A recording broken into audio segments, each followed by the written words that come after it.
ખાને એવું નક્કી થયું છે કે રાહુલ ગાંધીને હવે બુદ્ધિપૂર્વક બાય બાય ટાટા કરવામાં આવે. ગુજરાતને લાગે વળગે ત્યાં સુધી પ્રિયંકા ગાંધીને બહુ મોટી જવાબદારી સોંપવામાં આવી શકે છે. અહીં કોણ ભલાને પૂછે છે, અહીં કોણ બુરાને પૂછે છે, મતલબથી છે બધાને સંબંધ. અહીં કોણ ખરાને પૂછે છે. અત્તર નીચોવી લીધા પછી અહીં કોણ ફૂલોની દશાને પૂછે છે. આ તો સંજોગ ઝુકાવે રીતે અહીં કોણ ખુદાને પૂછે છે. ભારતીય જનતા પાર્ટીની બી ટીમ જેવો આક્ષેપ છે એ બધાને બુદ્ધિપૂર્વક કિનારે કરી દેવામાં આવશે. આમ તમે જુઓ તો બકરાની લીંડીની જેમ આખું વેર વિખેર કોંગ્રેસ છે. પ્રચાર સમિતિના વડા જે બનાવવામાં આવે, જે પ્રિયંકાને બનાવવામાં આવવાની મોટી સંભાવના છે. જો એ બનાવવામાં આવે તો તમારી જાણ ખાતર કૃપાલસિંહ, દરેક પક્ષમાં આવું હોય છે કે જેના ચહેરા અને જેના નામથી તમે ચૂંટણી લડ્યા હો, આપોઆપ ઈ સીએમ કે પીએમ ના દાવેદાર ગણાય. જો પ્રિયંકા ગાંધીને મેદાનમાં ઉતારવામાં આવે ગુજરાતમાં, તો લખી રાખજો ઈ સીએમ બીએમ બને એવી વાત નહીં. એનો અર્થ એમ છે કે કોંગ્રેસમાં રાહુલ યુગ ખતમ થાય છે. રાજકોટમાં ધારાસભાની ટિકિટ કોને લડાવવી, કોને લડાવવી, કોને લડાવવી, બધા લોકોએ ફાઇલ મોકલી હોય, અમને આપો, અમને આપો, અથવા ફલાણાભાઈને આપો. કોઈને ન મળે, જગદીશ મહેતાનું નામ આવે ભડાક કરતો. હાલ જોઈએ તો ગુજરાતમાં યોજાનારું કોંગ્રેસનું 2 દિવસીય રાષ્ટ્રીય અધિવેશન છે તે ગઈકાલે પૂર્ણ થયું છે અને અધિવેશન બાદ ઠેર ઠેર ચર્ચાઓ થઈ રહી છે. કારણ કે અધિવેશનમાં અનેક એવા મુદ્દાઓ રહ્યા જે હાઇલાઇટ રહ્યા છે, જેની ચર્ચાઓ થઈ રહી છે. ખાસ કરીને જોઈએ તો સરદાર પટેલ છે તેમનું નામ અનેક વખત લેવામાં આવ્યું છે, કે જવાહરલાલ નહેરુ છે તેમનું નામ ન લેવામાં આવ્યું રાહુલ ગાંધીની સ્પીચમાં. અને સાથે જોઈએ તો અનેક એવા મુદ્દાઓ પર ચર્ચા કરવામાં આવી છે. નવા ગુજરાતને લઈને વાત કરવામાં આવી છે. તો આજ ચર્ચાને લઈને વાત કરવા માટે આપણી સાથે હેડલાઇન ન્યૂઝના ગ્રુપ એડિટર અને વરિષ્ઠ પત્રકાર જગદીશ મહેતા સર જોડાઈ ચુક્યા છે. તો આવો તેમની સાથે જ સીધી વાત કરીએ, વાત ગુજરાતી પર. સર, સૌપ્રથમ વાત ગુજરાતીમાં આપનું ખૂબ ખૂબ સ્વાગત છે.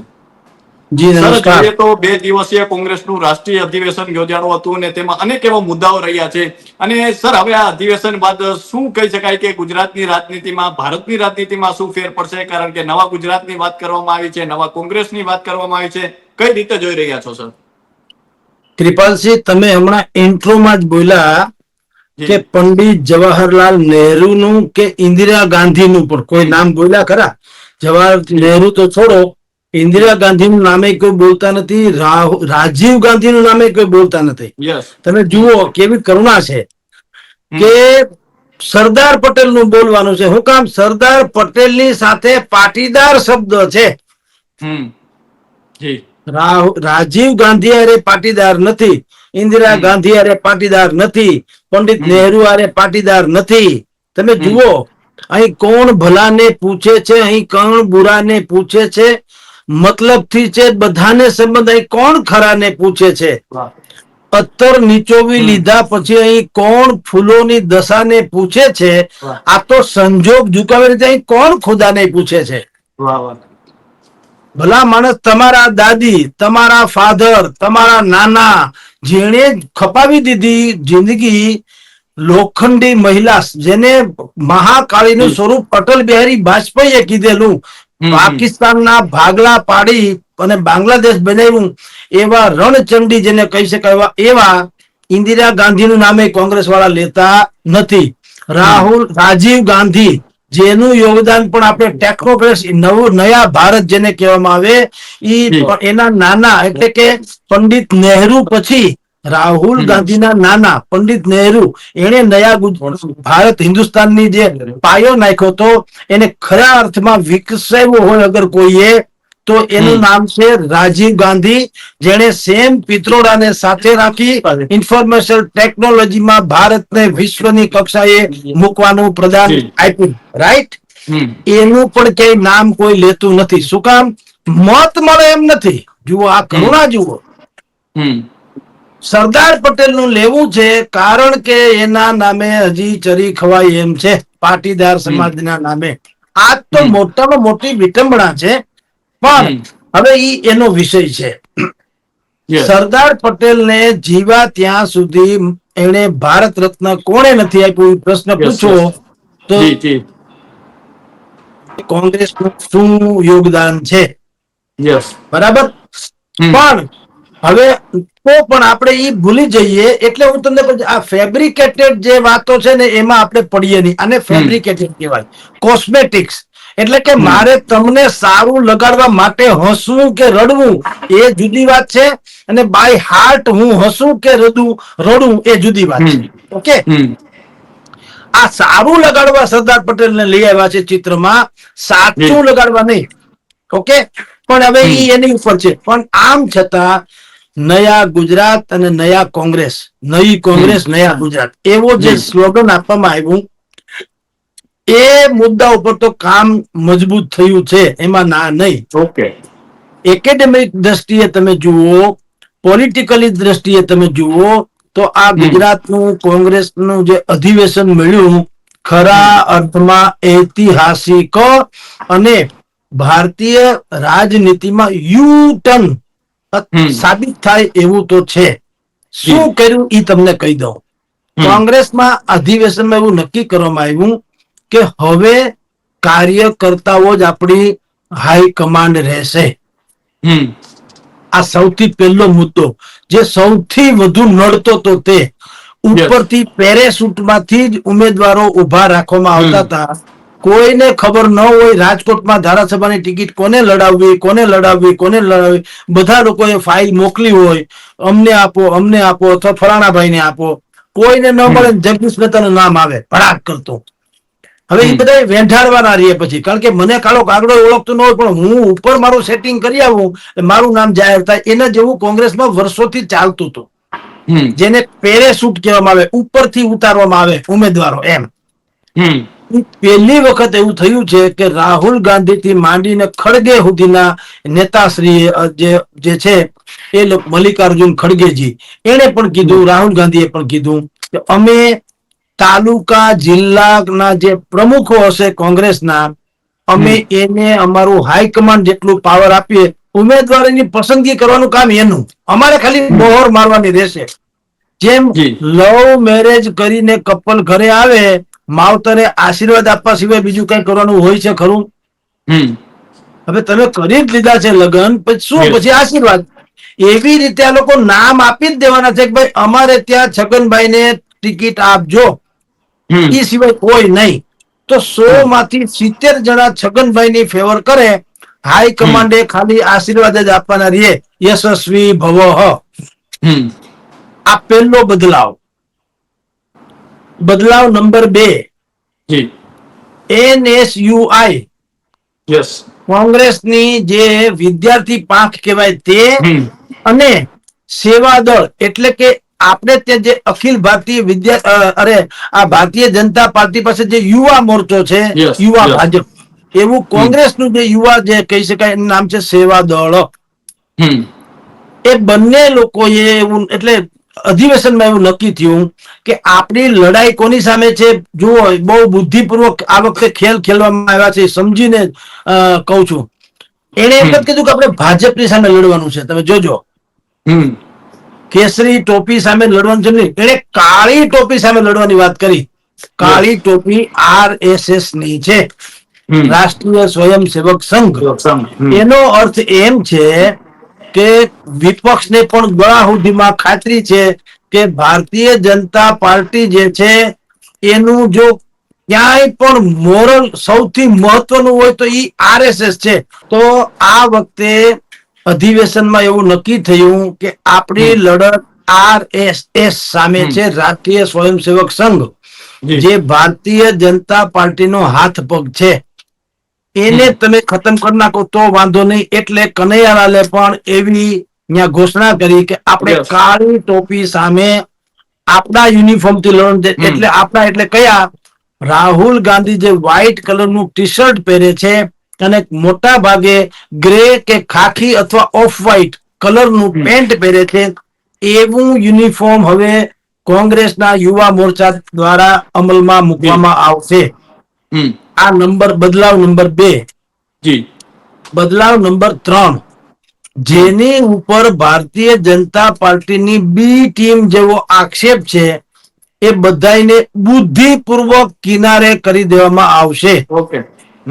રાહુલ ગાંધી કહીને ગયા છે કે 2025 નું વર્ષ એ કોંગ્રેસ માટે ગુજરાતમાં સંગઠનનું વર્ષ ગણવામાં આવશે.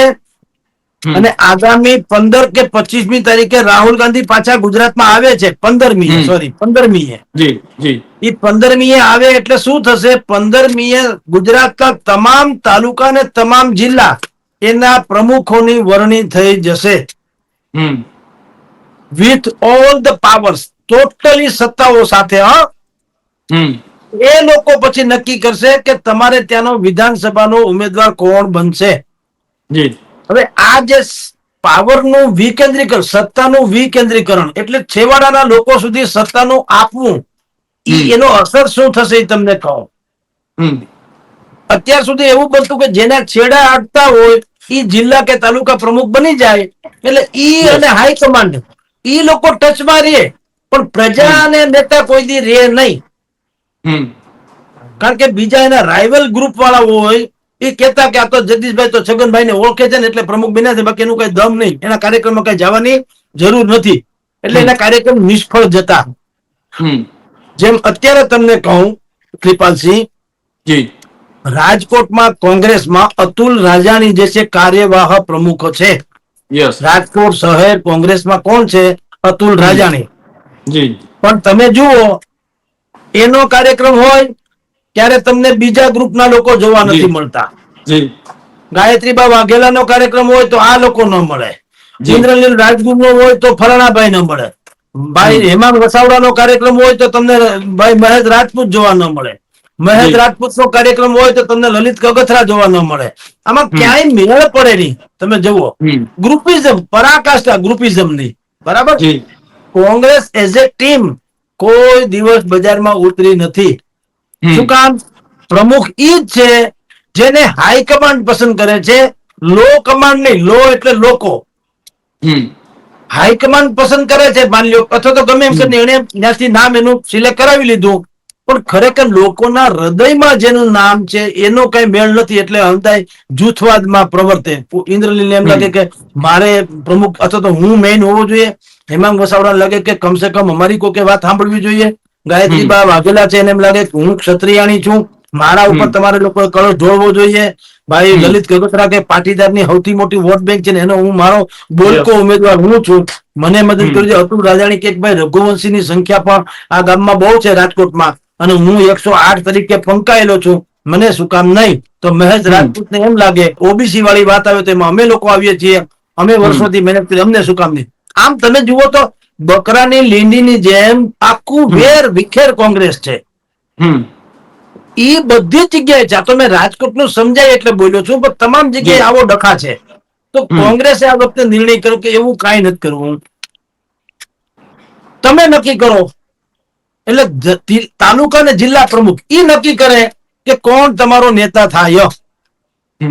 હવે એ 16 માંથી 70 જણા એક વ્યક્તિનું નામ આપે XYZ નું, તો મેજોરિટી તો થઈ XYZ ની સાથે.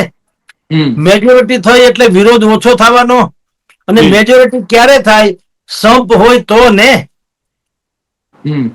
મારું હું કહું ચા મગાવું, તમે ચા પી લ્યો, આખો પ્રેસમાં બધા ચા પી લે, તો એક સંપ હોય તો થાય ભાઈ આ વખતે ચા પી લ્યો. પણ તમે કે ના મને કોફી હાલશે, ઓલો કે મને ઉકાળો હાલશે, ઓલો કે મારે ચા નથી પીવી હું તો ઠંડુ પીશ, ઓલો કે મારે સૂપ પીવું છે ને હું કહું ચા પીવું, ઓલો કે રોગી, ઓલો કે મીઠી, ઓલો કે ઓછી ખાંડ, ઓલો કે ખાંડ વગરની, તો એનો ક્યાંયથી મેળ જ ન પડે. એટલે 70 જણા ભેગા થઈને જો એમ કહેશે કે છગનભાઈ કે મગનભાઈ આજથી આપણા ઉમેદવાર રહેશે ધારાસભાના, તો 70 જણાનો પેલા તો એક સંપ તો થયા, તો જ 70 જણાનો એક સૂર નીકળે ને. એટલે આ મોટામાં મોટો બદલાવ તમને કહું છું કોંગ્રેસ જે કરવા જઈ રહી છે. રાધારણે જાહેરાત કરી છે, અમલ નથી, અમલ થાય ત્યારની વાત ત્યારે, પણ વાત તો ઈ છે કે જો આવું કરવામાં આવશે.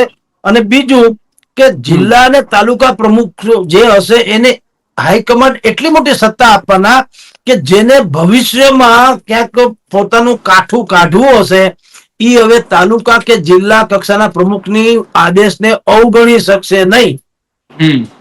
એને ખબર છે કે મારે આગળ વધવું હશે તો આ જે તાલુકા પ્રમુખ કે જિલ્લા પ્રમુખ એની તો રજામંદી હોવી જ જોશે. એટલે એ લોકો એના સંપર્કમાં રહેશે અને કોઈ પણ કાર્યક્રમ કરે અને તાલુકા કે જિલ્લા પ્રમુખ એમ કે ભાઈ 500 માણસ ભેગા કરવાના છે તો તન તોડ મહેનત કરીને આ લોકો ભેગા કરે. શું કામ? એને જો પોતાની કેરિયર ડેવલપ કરવી હોય રાજકારણમાં તો છૂટકો નથી આની વાત માનવાનો. કારણ કે આ હાઈકમાન્ડ જેવા હશે તાલુકા જિલ્લા પંચાયત પ્રમુખ, ધારે એને કાઢી મૂકે, ધારે એને રાખી મૂકે, એ સત્તા એને મળવાની. એટલે આ બહુ મોટો બદલાવ છે, મેં તમને કીધું તેમ. એટલે ઓવરઓલ તમને કહું તો કાળી ટોપી versus T shirt, white T shirt એની લડત છે, એટલે કે વિચારધારાની લડત છે. પછી આ સત્તાના વિકેન્દ્રીકરણની વાત છે, ઉમેદવારોનું સ્થાનિક પ્રમાણે ચયન કરવાની વાત છે, અને લોકો વચ્ચે સતત ને સતત રહેવું, મીડિયા ફ્રેન્ડલી બનવું, એ પણ એમાં કહેવામાં આવ્યું છે. તમારે બધાએ લોકોની વચ્ચે સતત રહેવું, એના રિપોર્ટ અમને મોકલવા, એ મીડિયાના હોય યા ગમે તે હોય. એટલે આ પણ વાત થઈ ગઈ છે. અને જે લોકો બી ટીમ છે ભારતીય જનતા પાર્ટીની, એને બુદ્ધિપૂર્વક કાઢી મૂકવાના. એટલે જે તાલુકા અને જિલ્લા પ્રમુખો જેને બનાવશે, હવે એની એવી ટીમ પોતાની બનાવશે કે જેની ઉપર બી ટીમ હોવાનો આક્ષેપ છે, એ લોકો આપોઆપ દરકિનાર થઈ જાય. એટલે પક્ષે કાઢાય ન કહેવાય, અને પેલો માણસ જેની ઉપર બી ટીમ નો આક્ષેપ છે એ આક્ષેપે ન કરે કે અમારી અવગણના થઈ. કારણ કે પક્ષ તો કહે ને કે અત્યાર સુધી તો તમને આવા હોદ્દા આપ્યા છે, તમારી અવગણના ક્યાં કરી? અમારે નવી પેઢી તો તૈયાર કરવી કે નહીં? એટલે એક તો એની પાસે બાનું રહેશે, અને ઓલા લોકો જો રિસાઈને કાંઈ એને સમસમીને પડ્યું રહેવું પડશે. અને જો એ ભાજપથી માંડીને ઇતર પક્ષમાં વયા જાય તો કોંગ્રેસની વાત સાબિત થઈ જશે કે આ તો બી ટીમ હતી, જુઓ વયા ગયા ભાજપમાં. એટલે આમ આ વખતે બૌદ્ધિક રણનીતિની આધારે કહું તો પણ બહેતરીન નિર્ણયો કરવામાં આવ્યા છે. જી કૃપાલસિંહ. સર, એવું પણ કહેવાય રહ્યું છે કે પહેલી વખત કોઈ રાજ્ય માટે વિશેષ પ્રસ્તાવ લાવવામાં આવ્યો છે, અને ખાસ કરીને આપણે જોઈએ તો એવું પણ કહેવામાં આવી રહ્યું છે કે જૂના નેતાના સ્થાને નવા લોહી છે તેને સ્થાન આપવામાં આવી શકે છે, તેના ઉપર પસંદગીનો કળશ ઢોળવામાં આવી શકે છે. કઈ રીતે જુઓ છો સર? જુઓ, એ ટોપ ટુ બોટમ વાત છે. યસ. આ વખતે તમે જુઓ, પ્રિયંકા વાડ્રા આમાં હાજર રહ્યા નથી. CWC કોંગ્રેસ વર્કિંગ કમિટી એ પક્ષની દ્રષ્ટિએ જુઓ તો કેબિનેટ રેન્ક નું કહેવાય, જેને વ્હીપ મળ્યું હોય ને કેમ વ્હીપ નો અનાદર ન થાય, એવી રીતના CWC ના જે મેમ્બર હોય એ કોઈ દિવસ આ મીટિંગને અવગણી શકે નહીં. તેમ છતાં પ્રિયંકા વાડ્રા દેખાણા નહીં. શું કામ ખબર છે? અંદર ખાને એવું નક્કી થયું છે કે રાહુલ ગાંધીને હવે બુદ્ધિપૂર્વક બાય બાય ટાટા કરવામાં આવે, કે તમે બીજી કોઈ ભૂમિકા અદા કરો, પક્ષમાં જ રહ્યો, વડા જ રહ્યો, ના નહીં, પણ ગુજરાતને લાગે વળગે ત્યાં સુધી પ્રિયંકા ગાંધીને બહુ મોટી જવાબદારી સોંપવામાં આવી શકે છે.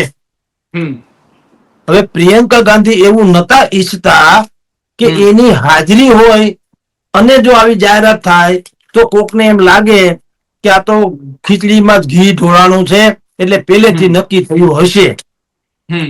અને પત્રકારોના જવાબે ન દેવા.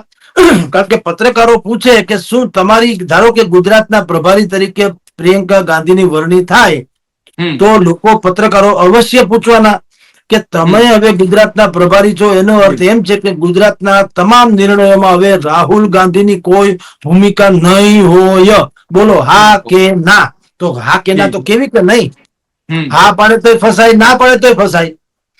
એટલે આવી અસમંજસ સ્થિતિમાં ન ઉલઝવવું પડે, એટલે પ્રિયંકા ગાંધીએ કીધું ન રહે બાંસ ન બજે બાંસુરી. આપણે હાજર જ ન રહેવું. નિર્ણય થાય તો કેવાનું ભાઈ પક્ષે નિર્ણય કર્યો છે તો હશે, તો કઈ વાંધો નહીં એમ.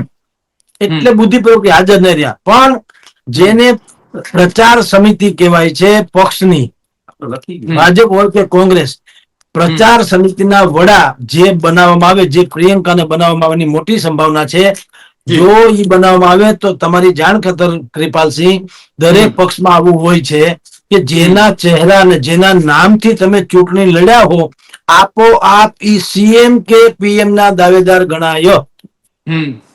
2014માં નરેન્દ્ર મોદીના નામે ચૂંટણી લડાતા હતા, ત્યારથી માંડીને આ સુધી નરેન્દ્ર મોદી PM નો ચહેરો બન્યા ને.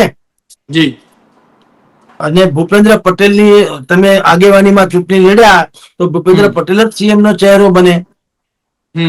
એમ હવે જો પ્રિયંકા ગાંધીને મેદાનમાં ઉતારવામાં આવે ગુજરાતમાં, તો લખી રાખજો એ CM BM બને એવી વાત નહીં. એનો અર્થ એમ છે કે કોંગ્રેસમાં રાહુલ યુગ ખતમ થાય છે અને પ્રિયંકા યુગ જે છે જેને પ્રિયદર્શિની કહેવામાં આવે છે, જેનામાં કરોડો કરોડો કોંગ્રેસી કાર્યકર્તાઓ ઇન્દિરા ગાંધીના દર્શન કરે છે, એવી હમ. પ્રિયદર્શિની ઇન્દિરા ગાંધીને ઉર્ફે જી, જી. નામ આપવામાં આવ્યું હતું યસ. પ્રિયદર્શિની. તો હમ. આમાં પણ પ્રિયંકા ગાંધીમાં પણ આવા પ્રિય દર્શન કોંગ્રેસીઓને થવા માંડે તો એ કઈ જરાય અજુગતું નથી. આમ હમ. તમે જુઓ તો ઇન ટોટાલિટી હમ. કોંગ્રેસનું આ અધિવેશન ખાલી એકેડેમિકલી નહીં, હમ. સ્થળાંતરિત નહીં, પણ સીમા ચિહ્ન રૂપ એવું આ હમ. સંમેલન થયું છે. હમ. કઠોરમાં કઠોર નિર્ણયો થયા છે. હવે એની જી. અમલવારી જો 100% થાય તો એની અસર ભયંકર થવાની. ભારતીય જનતા પાર્ટીએ પણ એની સામે કાઉન્ટર એટેક માટે તૈયાર રહેવું પડશે.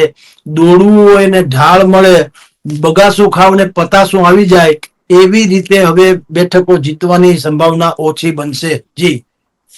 સર, જે રીતે ઓબીસી ને લઈને પણ રાહુલ ગાંધીનું જે નિવેદન છે તેની પણ ચર્ચાઓ થઈ રહી છે. ઓબીસી ક્યાંક ને ક્યાંક આપણાથી દૂર થઈ ગયા અને સૂત્રો દ્વારા જે માહિતી મળી હતી કે આ પ્રકારનું ભાષણ પણ આપવામાં આવ્યું હતું, તો એને કઈ રીતે જોઈ રહ્યા છો સર? કોંગ્રેસને વર્ષો પછી એ વાતનો અહેસાસ થઈ ગયો જી. કે આપણે જેને કોર વોટ બેંક માનતા હતા એ મુસ્લિમ્સ હવે આપણી સંગોપાંગ વોટ બેંક રહી નથી. હમ. બ્રાહ્મણ ક્યારેય કોંગ્રેસની વોટ બેંક હતી પણ નહીં, ભવિષ્યમાં રહે પણ નહીં. એ વોટ બેંક તરીકે પ્રચલિત નથી. પણ કારણ કે એકલું મુસ્લિમ નું બોલે તો એ લોકો નારાજ થઈ જાય, એટલે એને બુદ્ધિપૂર્વક એમાં બ્રાહ્મણ શબ્દ પણ ઉમેર્યો. બાકી બ્રાહ્મણ થી માંડીને તમામ સવર્ણો મોટા ભાગે ભારતીય જનતા પાર્ટીના જે છે કહેવાય મતદારો રહ્યા છે. પણ જી. હવે તમે જુઓ, રાહુલ ગાંધી થી માંડીને કોંગ્રેસ હાઈકમાન્ડ ની ખબર પડી ગઈ છે કે આપણે જે વર્ષોથી ઘીસી પીટી કેસેટની જેમ મુસ્લિમ સમાજનો વોટ બેંક તરીકે ઉપયોગ કરતા હતા, એ હવે આપણી ખતમ થવાને આરે છે. કારણ જી. 3 તલાક કાયદો નાબૂદ કરીને 50% જેટલી મુસ્લિમ બહેનોનો વિશ્વાસ જીતવામાં ભારતીય જનતા પાર્ટી મહત્તમ અંશે સફળ થઈ ગઈ છે.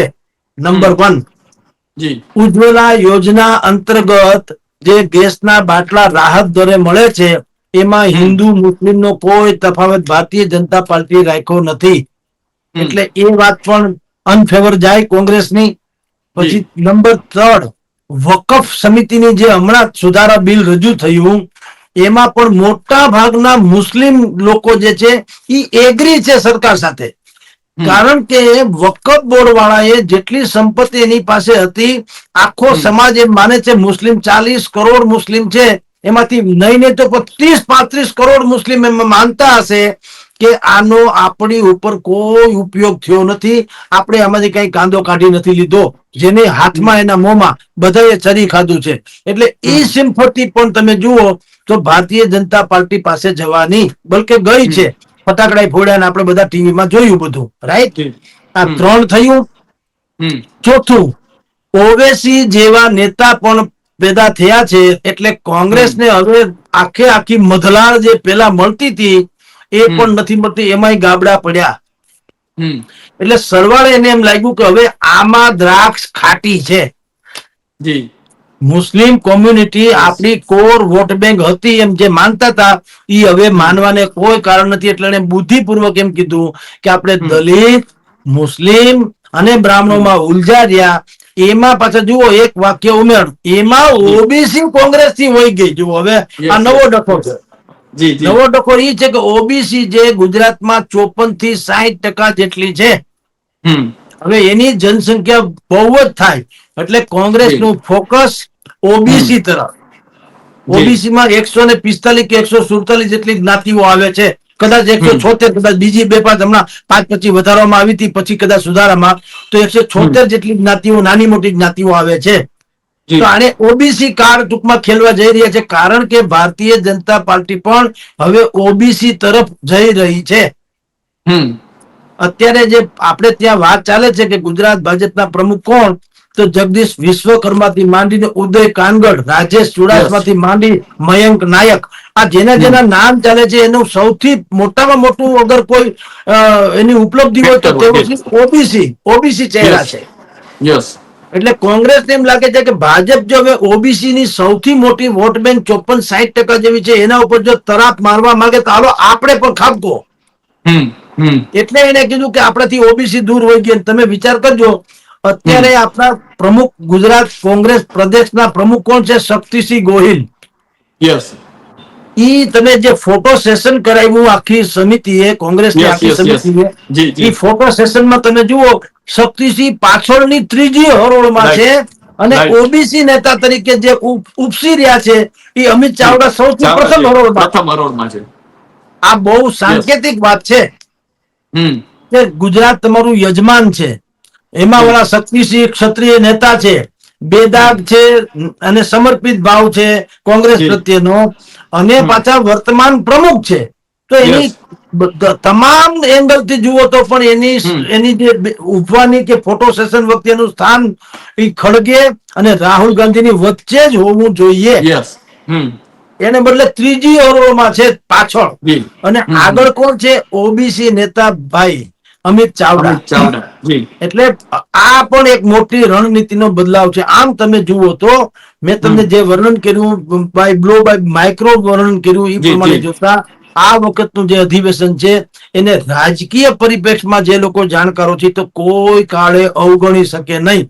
ફર્ક માત્ર એટલો છે કે આ જે બધું કરીને ગયા છે એ કરી બતાવે તો મેળ પડે. જી કૃપાલસિંહ. સર, અમારી સાથે જોડાવા બદલ અને આપનો કિંમતી સમય આપવા બદલ ખૂબ ખૂબ આભાર. તો આ હતા હેડલાઇન ન્યૂઝના ગ્રુપ એડિટર અને વરિષ્ઠ પત્રકાર જગદીશ મહેતા સર. અને સરે જે રીતે ગુજરાતમાં 2 દિવસીય રાષ્ટ્રીય કોંગ્રેસનું અધિવેશન ભરાણું તેને લઈને વાત કરી, અતથી લઈને ઇતિ સુધીની વાત કરી, અને સાથે જ સરે જે રીતે વાત કરી કે હાલ ગુજરાતમાં છે ક્યાંક ને ક્યાંક કોંગ્રેસનું જે અધિવેશન છે તેનાથી અનેક બદલાવ આવી શકે છે. તો અત્યારે બસ આટલું જ. ફરી મળતા રહીશું વાત ગુજરાતી પર.